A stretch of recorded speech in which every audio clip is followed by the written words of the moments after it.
먼저 예수님은 한 주정꾼을 만납니다.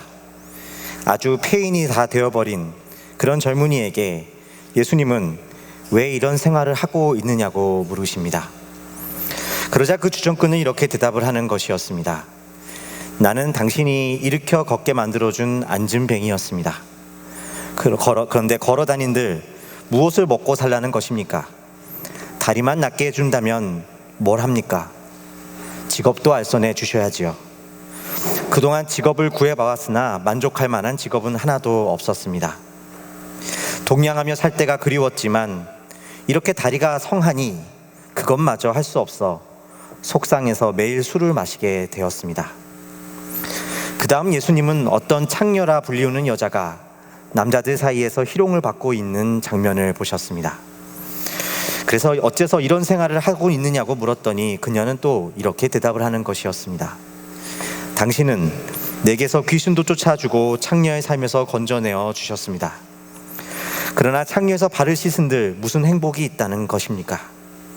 기왕이면 좋은 혼처도 구해서 중매까지도 해주셨어야지요. 나는 더욱 고독해서 살 수가 없어서 다시 창녀의 생활을 할 수밖에 없었습니다.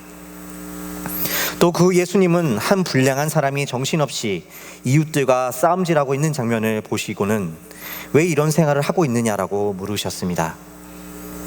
그 불량자는 나는 당신이 눈을 뜨게 해준 소경이었던 사람이었습니다. 그러나 눈만 뜨게 해주시면 어떡합니까? 뜬 눈으로 보게 될 좋은 조의 환경도 만들어 주셨어야지요. 내가 눈을 뜨고 보니 보이는 것이라고는 모두 나보다 다 잘난 것들 뿐이고 신경을 돋구고 화나는 세상이지 않았겠습니까? 그래서 나는 결국 화풀이를 하게 되고 그래서 마구 싸움질하는 생활을 하게 된 것입니다.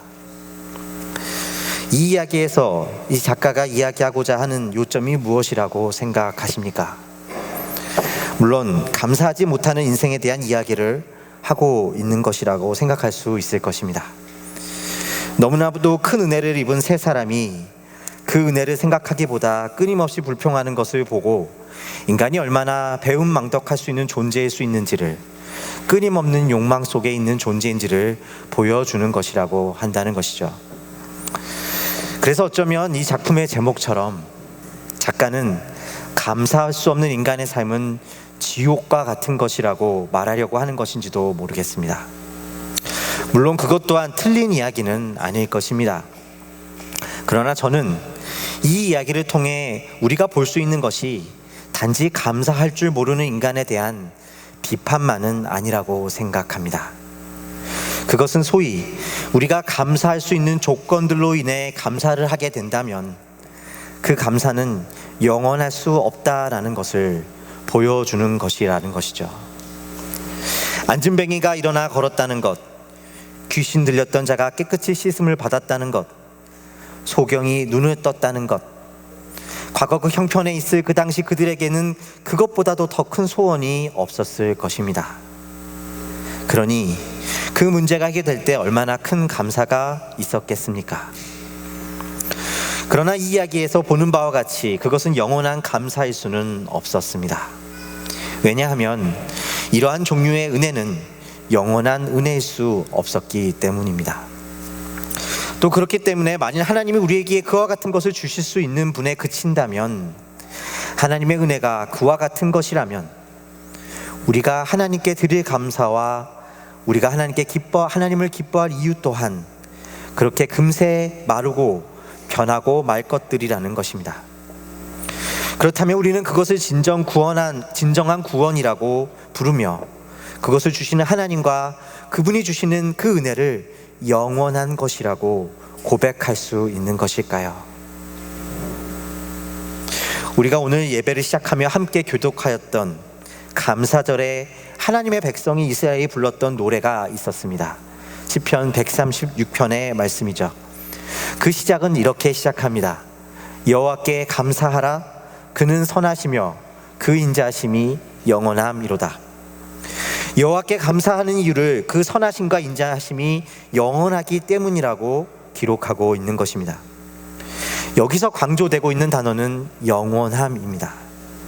다시 말해 하나님의 선하심과 인자하심이 세상의 그것들과는 달리 영원하기 때문에 우리는 모든 순간에 감사할 수 있다라는 것입니다.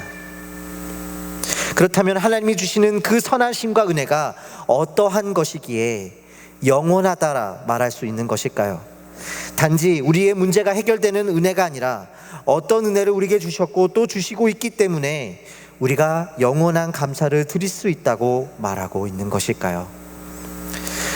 오늘 우리가 읽은 사도 바울의 글에는 우리의 이 물음에 대한 자그마한 실마리를 발견할 수 있는 구절입니다. 바울은 로마서 8장 31절로 39절 말씀에 끊을 수 없고 멈출 수 없는 하나님을 향한 찬양과 감사를 이야기하고 있는 것을 봅니다. 바울은 31절을 시작하면서 그런즉 우리가 무슨 말 하리요? 라고 이야기합니다.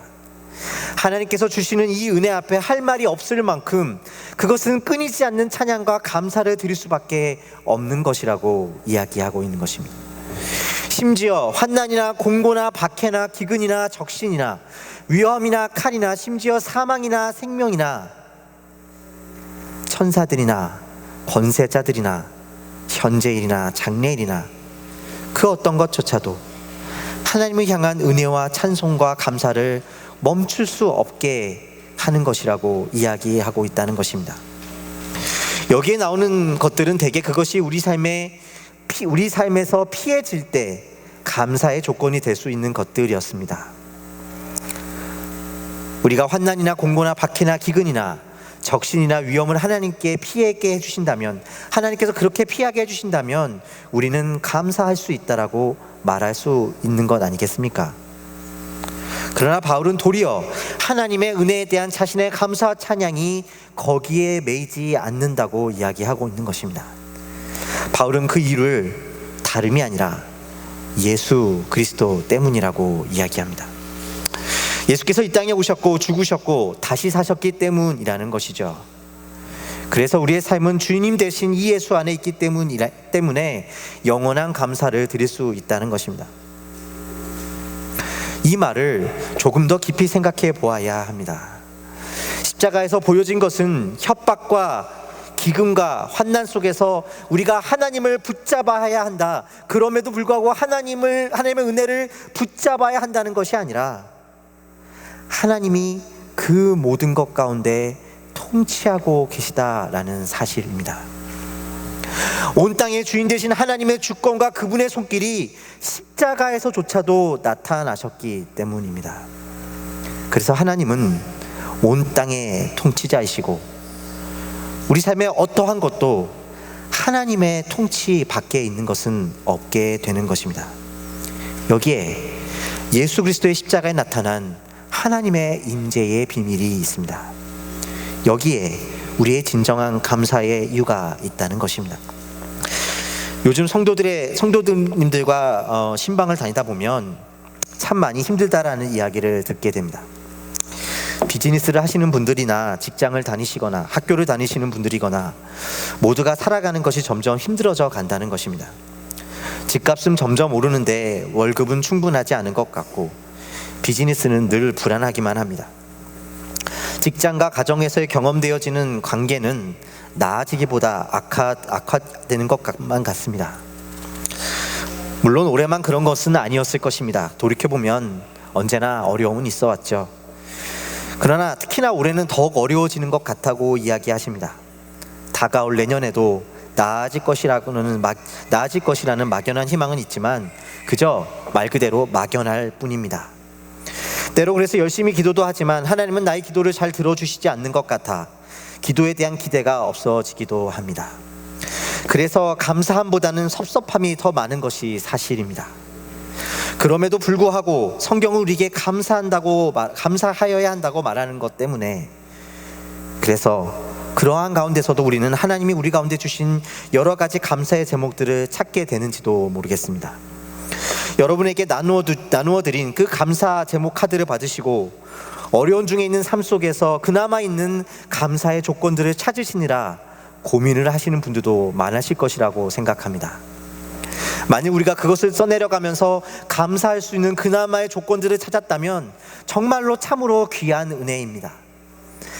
다만 말씀이 우리에게 증거하고 있는 것은 우리가 그 모든 것들을 감사하는 이유 또한 그것이 하나님이 우리에게 주신 그나마 있는 그 감사의 조건이기 때문이 아니라 그 모든 것이 하나님으로부터 온 것이기 때문에 우리는 감사할 수 있게 된다는 것입니다.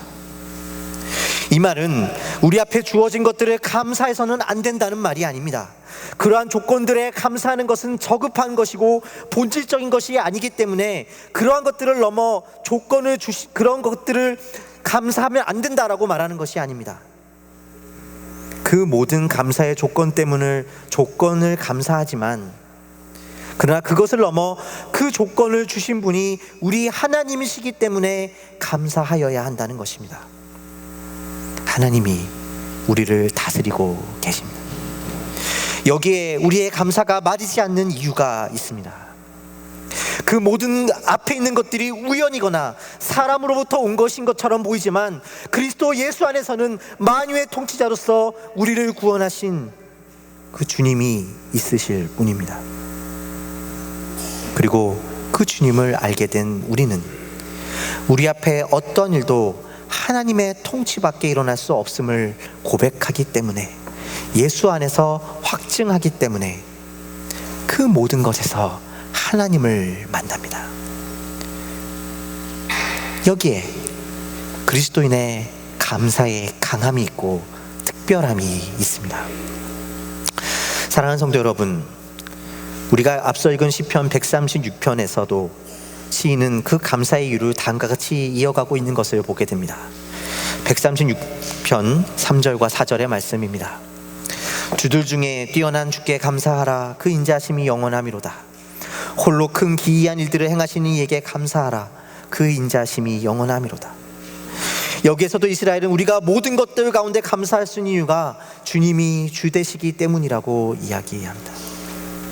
십자가에서 주님은 주가 되셨습니다. 그리고 이 사실 안에서 우리는 하나님을 또한 깊이 사귀어가는 길 가운데로 초대받습니다. 이 시편에서 감사라는 말로 번역된 히브리어 토다라는 말은 그저 순간의 감사의 감정이 아니라 날마다 깊어져가는 사귐, 보다 깊은 신뢰와 사랑의 관계로 맺어져가는 그 감사의 길을 표현하고 있는 말입니다. 다시 말하면 주님이 우리의 모든 것을 다스리시는 왕이시기 때문에 우리는 한순간이 아니라 깊고 영원한 사귐의 감사를 드리게 된다는 것이죠. 예수를 만나 고침을 받고 구원받은 자들이 단지 고침을 받은 것이 아니라 그들을 고쳐주신 분이 누구인지를 아는 것, 온 땅을 다스리시는 주님을 보게 되었다는 것이 구원이고 그것이 더 큰 선물인 이유가 여기에 있습니다. 우리 삶의 모습이 오늘 광야의 삶을 살고 있는 모습이 있으십니까? 내가 기대치 않은 내 삶의 조건들이 있고 때로는 내가 이 문제가 해결되지 않으면 감사를 찾을 수 없는 순간이 있다고 얘기할 수 있습니까? 그러나 기억하십시오. 하나님은 그 모든 것에 임재해 계십니다. 예수 안에서 사랑하는 하나님의 자녀된 여러분에게 감사의 조건을 감사하지만 또한 그 감사의 조건을 주신 그 하나님을 감사할 수 있는 은혜가 있게 되시기를 주님의 이름으로 축원드립니다. 추수감사주의를 맞으면서 하나님께서 우리에게 주신 진정한 마르지 않는 선물, 하나님이 자신을 우리에게 주신 것을 기뻐하며 회복하는 저와 여러분의 삶이 되시기를 주님의 이름으로 축원드립니다. 함께 기도하겠습니다. 고맙고 감사하신 아버지 하나님,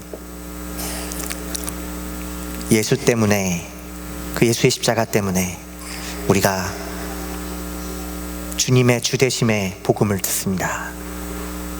우리 삶의 어떠한 것도 하나님의 통치 밖에 있는 것이 없습니다. 지금도 우리 삶을 다스리고 계시는 주님, 거기서 우리가 하나님과 더불어 살아가는 이 삶의 귀함과 설문 가운데 감사를 누리게 하여 주시고 더 깊은 교제 가운데로 나아가게 하여 주시옵소서.